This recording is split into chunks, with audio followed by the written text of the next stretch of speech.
It was one of those nights when the rain just wouldn't stop.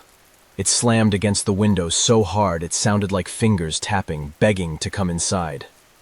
I was alone, curled up on the couch watching the news, since my parents had gone away for the weekend. Around 11 p.m., the wind picked up, rattling the window frames. A streak of lightning lit up the whole living room, and that's when I saw it. There was a silhouette outside the window, standing there in the downpour, perfectly still. My heart jumped. I told myself it was just my imagination, a trick of the lightning. But then the next lightning flash showed a face, pale, grinning, eyes wide open, right up against the glass. I screamed and fell back on the couch. When I looked again, the face was gone. I tried to breathe, to calm myself. Maybe it was some drunk kid messing around, I thought. That's when I heard the knock. Gentle at first, then harder. I grabbed my phone to call the police, but there was no signal. The storm had knocked it out. The knocking moved to the back door. I backed into the kitchen, my hands shaking as I grabbed the biggest knife I could find. A shadow appeared on the patio door, the handle rattling. Another flash of lightning showed him again, the same twisted grin, rain dripping off his hood. I shoved a chair under the door handle, bracing it. Then came the laugh, a horrible, hollow laugh, like someone playing a sick game. He slammed his shoulder into the door again and again, the glass threatening to shatter. I held the knife tight, praying I wouldn't have to use it. Then the power went out, leaving me in pitch darkness. I could hear the window break, glass spraying across the floor. Heavy, wet footsteps came inside, and then he spoke, in a low, scratchy voice, calling my name. That was the last thing I remember before everything went silent. It was pitch black after the window shattered, and I could hear him moving inside, calling my name in that awful voice. I held my breath, the knife clutched so tight my hand hurt. Then, out of nowhere, red and blue lights flashed through the living room window. Sirens. The police. The man must have seen them too, because I heard him run, crashing through the broken window and disappearing into the night. The police broke down the door and found me hiding in the kitchen, shaking so badly I could hardly speak. They searched the yard and the neighborhood, but he was gone, completely vanished into the storm. Since then, I can't sleep when it rains. Every drop tapping on the window feels like that knock. I still wake up in the middle of the night convinced I hear him laughing outside, waiting for the next storm to come back.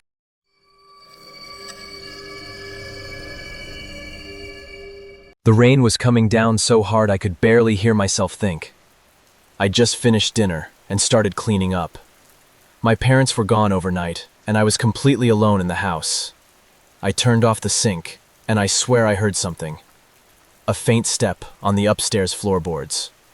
I froze, listening. The wind roared through the trees outside, but this sound was different. Another creak, closer this time, like someone moving slowly, trying to stay quiet. My heart started pounding. I grabbed the biggest knife from the drawer, clenching it so hard my knuckles went white. The footsteps came down the stairs, one heavy step at a time. Then I saw him.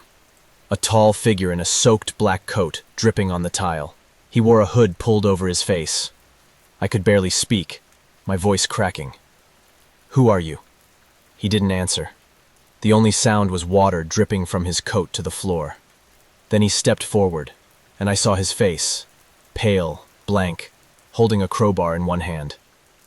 I bolted for the back door, but he lunged forward, grabbing my shoulder and slamming me to the ground. The knife slipped from my grip. I scrambled to get it, but he pinned me with terrifying strength. Leaning in so close I could smell the wet fabric of his coat. "Stay quiet," he hissed, pressing the cold steel of the crowbar against my cheek. Lightning flashed, and I saw his eyes, wide, excited, like a predator. I realized the house phone was dead, and no one would hear me over the storm. The man held me down, crowbar cold against my cheek, hissing for me to stay quiet. My mind was screaming, searching for anything, any way to fight back. A sudden loud banging on the front door startled us both. Someone was there, a neighbor, drawn by the lights or the sound. The stranger's eyes went wide, and he shoved himself off me, bolting for the back of the house. I heard the sliding door slam open, and then nothing. The neighbor broke in and helped me to my feet. I was shaking, barely able to speak. The police came within minutes, but the stranger was long gone, vanished into the rain. Since that night, I jump at every creak in the hallway. Stormy nights feel like a nightmare come back to life. I keep the crowbar he dropped on my kitchen table as a reminder that next time, I might not be so lucky.